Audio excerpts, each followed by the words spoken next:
On 32 FM 94.9. You're listening to the voice of Oluwatimileyin and SAMIES. So good on the program this lovely morning. On the show, we are here to discuss about all the interesting updates making the rounds then the exciting world of sports. Over the course of the weekend, we had semi-final games go down that on the continent where we'll talk about Afro-Basket Championship, and then we'll discuss about the return of Europe Top 5 leagues proper now. We had match day 2 in the English Premier League, in the Spanish La Liga, in the German Bundesliga it was match day 1, in the Italian Serie A match day 1, and then you tell that in the French Ligue 1 also it was a match day 2, and then the return of the Nigeria Premier Football League, which definitely started on Friday, where Remo Stars against the Rivers United, the game ended 1-1, but in the flock of games that went down yesterday, we had only 4 victors in the game that went down yesterday. But the biggest news is that the Oluyole Warriors, they lost to the hands of their opponent Bayelsa United by a goal to nil yesterday. Well, losing by a goal to nil, we'll take a listen to the words of Nuruddin Awerero, the head coach of the Oluyole Warriors, on the show this lovely morning. And then we just go back straight to England, where we take a listen to the BBC Premier League update. They take us through the speed of everything that happened there in English football yesterday. For Jack Grealish, what a home debut for him with the Toffees. That's talking about Everton Football Club in their home stadium. They won by 2 goals to nil, defeating Brighton and Hove Albion. And Liam Ndiaye was on target in that encounter, but Jack Grealish provided the 2 assists in that encounter. Like I said, the Manchester United played out a 1-1 draw against Fulham Football Club. Well, an own goal and also a Smith Rowe, that's equalizer for Fulham was enough for Manchester United to get a point out of the Craven Cottage. And then later tonight, we know the big one is set to go down, where it's all about Liverpool and Newcastle Football Club. Amidst all the conversations surrounding Alexander Isak, these 2 sides will go head-to-head later tonight. So we'll take a look at all of these stories. The interesting world of basketball as well. That's talking about the Afro-Basket Championship, which definitely Angola they claimed the title for the 12th time. Well, how impressive it is for them to host and win the Afro-Basket Championship. Senegal, who defeated Nigeria in the quarterfinals, they were able to just catch home the bronze medal in the Afro-Basket Championship. We'll take a look at all of these things. And then the games that began yesterday, that's the Flushing Meadows, the last major Grand Slam for the year 2025. All of this we have lined up for you on today's edition of the program, right on 32 FM 94.9. But first, let's join our partners, the BBC, to take a listen to what they have for us from the BBC Premier League update. While we come back, we'll discuss about the Nigeria Premier Football League. That's Nuruddin Awerero and the Shooting Stars are losing by a goal to nil. They're in match day 1 of the Nigeria Premier Football League. But first, the BBC Premier League update. BBC Premier League update from the home of Premier League football. Hello, I'm John Wilkinson at the BBC Sports Centre. The Nottingham Forest boss, Nuno Espirito Santo, says it's absurd to suggest that he's about to quit, but he can't guarantee that he'll still be in charge of the club at the end of the transfer window. It comes after he revealed that his relationship with the Forest owner had changed and said they weren't as close anymore. Nuno was speaking after a 1-1 draw away to Crystal Palace. We have to speak and we will do it this week. This is the truth, and try to create a better platform moving forward. The match against Forest was played in a hostile atmosphere at Selhurst Park, with Palace fans making their unhappiness known following their demotion from the Europa League to the Conference League for breaking multi-ownership rules, a UEFA decision which benefited Nottingham Forest. Everton's 2-0 win over Brighton was their first league win at their new Hill Dickinson Stadium. Their loanee from Manchester City, Jack Grealish, starred with 2 assists. We wanted to put on a show for the fans and for the club itself. You know, it was a big day coming into the new stadium. Listen, it was the perfect day for it, the weather and stuff, and I think we certainly chipped in, you know, with our performance. So, I think we dedicated that one to all of the fans. Manchester United had to settle for a 1-1 draw at Fulham. Captain Bruno Fernandes missed a penalty kick in the draw. And on Monday night, Newcastle host Liverpool, and the atmosphere could be acrimonious there too. Newcastle's star striker Alexander Isak remains out of the squad as he tries to force through a move, most likely to Liverpool, who've already had 1 bid rejected. Arne Slot says he doesn't expect the intensity in St James's Park to be any higher than normal, though. Apart from the intensity, it's a very good team. They have also a team that can make it a fight, if you want to call it like this. They have players for this, but they also have players that are so comfortable on the ball. So one of the best teams in the league, and one of the most difficult away games that you can have in a season, especially, as you say it here, under the lights. Yeah, under the lights. So yeah.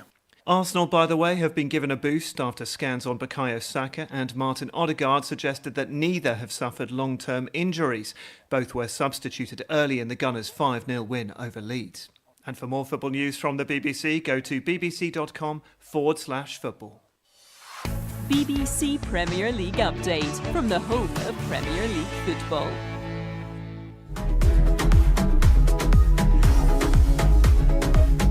All right, from the English Premier League, let's talk about the Nigeria Premier Football League, where it was the match day one of the NPFL that began on Friday, where Remo Stars and Rivers United shared the spoils 1-1, brought from the games that went down yesterday, not to conclude the match day one, because we have one game set to go down on Wednesday. That's between Niger Tornadoes and Nasarawa United.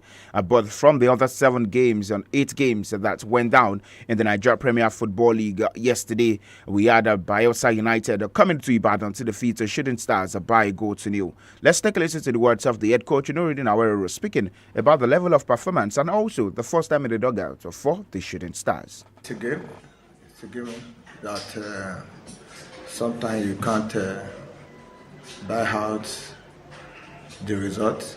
It comes and it has come like that. We need to accept it. I don't want to believe we made a mistake. We all believe that we are higher. It's our home ground. We need to win. But yet, it doesn't come the way we want it. We need to just go back and make correction on our mistakes. So I cannot be identifying my mistakes or our mistakes right here. But I believe we are going to get back better. All right, today listen to the words of the head coach of the Shooting Stars, Nuruddin Awero, saying that they have to get back better.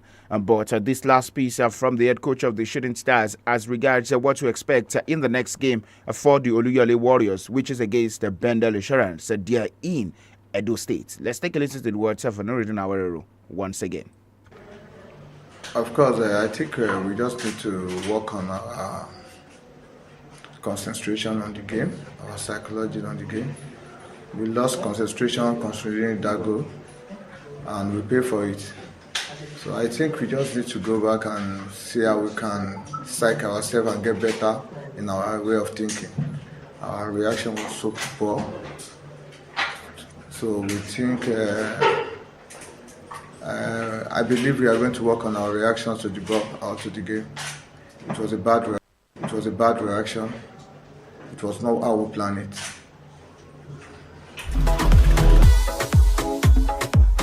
All right, there you listen to the words of Nuruddin Awero, head coach of the Shooting Stars. Now to the full results of games that went down yesterday. We are newly promoted side Barao Football Club held the Yimba to a 0-0 draw. Academy Warriors defeated Bendel Insurance by 2-0. Warri Wolves away from home defeated Katsina United by a goal to nil. Kun Khalifat, also the newly promoted side, played out a 0-0 draw against Enugu Rangers.